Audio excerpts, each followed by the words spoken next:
One of the epics of Indian culture, Ramayana, is one of the most prominent scriptures of our country. However, some researchers have questioned the antiquity of this legend, as the Ramayana mentions the Pallavas, Kambojas, Kirat castes, Shakas and Buddhism. According to religious studies, the actual setting of Ramayana is in the Vedic era, which was around 5,000 years ago.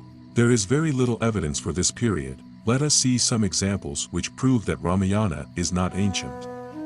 As claimed by some religious people, Ramayana Bal Kan Sard 54 Shlok 18-21, Tasya Tad Vachan Shrutva Surabi, Sasrajat Tata, Tasya Humharvat Sushta, Pallava, Shatshon Rip, Prince.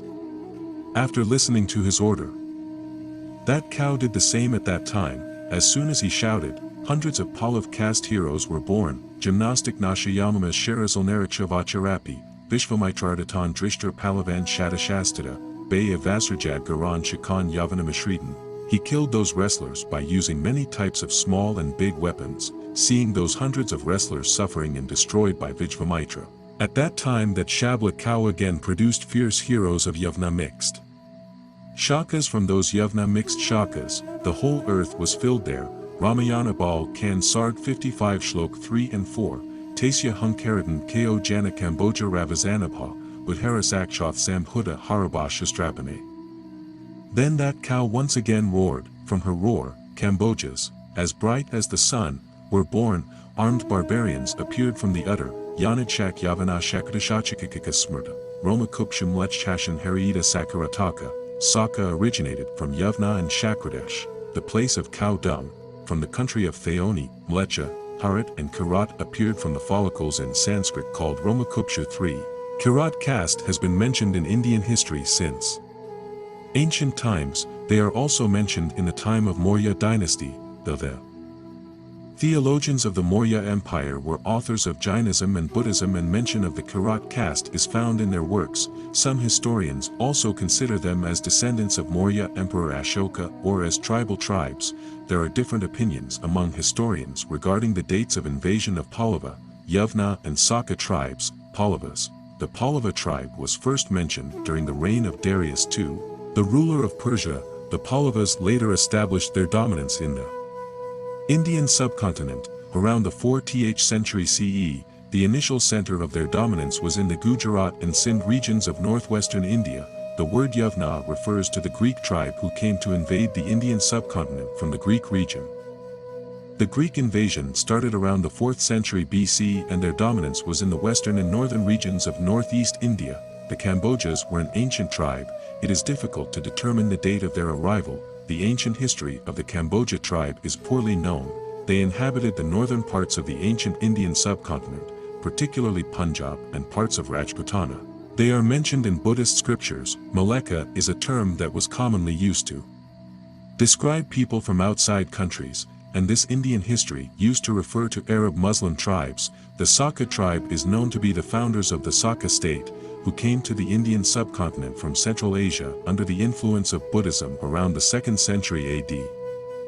Here the origin of Mlecha from hair follicles has been told. We find this origin story in Bhavishya Purana as well. Let us see what the Bhavishya Purana says about the Muslim king Akbar, who talks about the kingdom. There is a story in the 4th part of Pratisargaparva, of brief Bhavishya Purana. It is written in this story that Akbar was a Brahmin in his previous birth, that too from Shankaracharya's Gotra, but due to a mistake, he was born as a Mlecha, Muslim, in this life, but being a Brahmin in his previous birth, his deeds remained great. According to the story, in Prayag, Allahabad, a Brahmin named Makund used to do penance with 20 of his disciples, but when he came to know that Mlecha Babur came to India and destroyed the idols of gods and goddesses, he immolated himself along with all his disciples. Took in this Makund Brahmin was born as Akbar in the next birth. How an ascetic Brahmin was born in a Mleka Yoni. Once when Mukunda Brahmin was drinking cow's milk, out of ignorance, he also drank cow's hair, Roma Kupshu, along with the milk. Due to this fault he was born as Mlecha in the next life.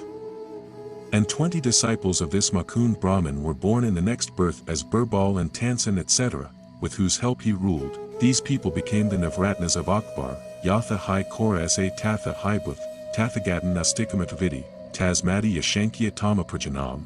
This verse is in the second canto of Balakanda Valmiki Ramayana. In this verse it is said that as is a thief, so is a Buddha. The term Tathagata is used to refer only to the Buddha. If you read Pali Prakrit literature, you will find the meaning of Tathagat is one who follows the path of truth and nothing else. The word Tathagata is widely used everywhere in Pali literature to refer to Buddha. This verse of Ramayana composed by Valmiki indicates that Ramayana it was written during the time of Uttar Buddha. You can understand that there is no mention of Rama, Sita, Ravana, Hanuman etc. in the 84,000 verses, teachings of Buddha, of Tipitaka literature. Had the Ramayana taken place before the Buddha and being such a popular epic, there would have been innumerable references to the Ramayana in the vast Buddhist literature. On the other hand, the Ramayana contains verses abusing the Buddha and his followers, which is a clear indication that the Valmiki Ramayana did not exist before the Buddha. In addition, stupa is mentioned in some sections of the Ramayana. The following are some of the sections in the Ramayana where the stupa is described. Sundarkand, verse 66, in Sundarkand of Ramayana, a stupa has been described at the place marked by Sita Mata after Hanumanji entered the city of Lanka, Athosthanam Chintayipa Sita Mata Tadantik. Accessible Tata Kranchanalan Shikar Sankulam, Tatra Stupam Susankashan Vibhuti Prakriti Yatha. Angulavam Vimanasia Dadarshvan Radam, that is, Hanumanji reached the city of Lanka and meditated towards the marked place of Mother Sita. Then he went there and saw the stupa situated at the top of Mount Kranch, which was full of vibhuti and was in the shape of a vimana. Aranya Kanda, Sarga 49, in the Aranya Kanda of Ramayana, following the Ashram Vasini scheme, a stupa has been described to Rama by a sage named Shubri, Tatra Ramo Mahabharva Matraja Tan Tata. That is, after the Ashram Vasini scheme, Ram appeared to a sage named Shubri. Shubri showed Rama the stupa, which was full of vibhuti and shining like a lion. Sundarkand, Canto 16, Ashokavanika Nam Nagri Rakshasa Savita. Tatra Raman Samprapti Drishta Stupastata Bhavan, Ramayana, Sundarkand 16, 7, Hindi translation. There was a city called Ashokavathika, where Ravana's army was, and the stupa was seen when Lord Rama reached there.